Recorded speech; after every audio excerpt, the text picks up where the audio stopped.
When we have known suffering in all shades of its most frightful forms, in the most varied kinds of anguish, and have stretched out our arms to God in mute, heart-rending supplication, uttering subdued cries for help.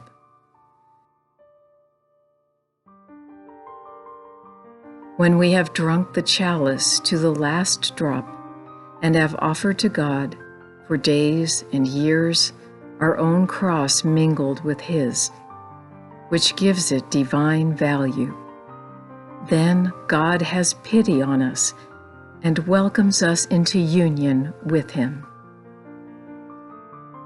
This is the moment in which, having experienced the unique value of suffering, having believed in the economy of the cross, and seen its beneficial effects, God shows us in a new and higher way something that is worth even more than suffering.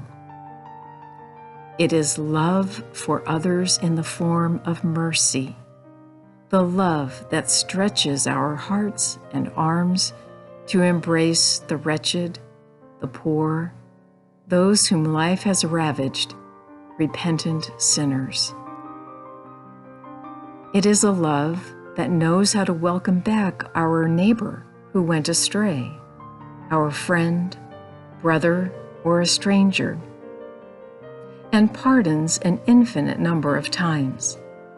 It is a love that rejoices more over one sinner who comes back than over 1,000 of the just, and that puts intelligence and possessions at the service of God, so as to enable him to show the prodigal son the happiness caused by his return. It is a love that does not measure and will not be measured.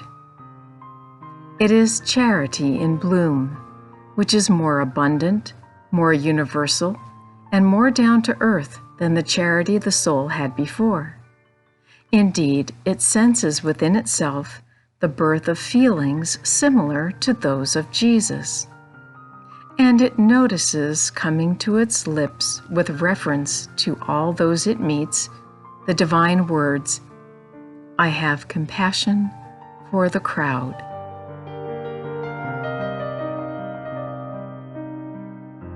It starts conversations with sinners who draw near, because it has a certain likeness to Christ, such as those conversations Jesus once had with Mary Magdalene, with the Samaritan woman, or with the adulteress. Mercy is the ultimate expression of charity, and is that which fulfills it.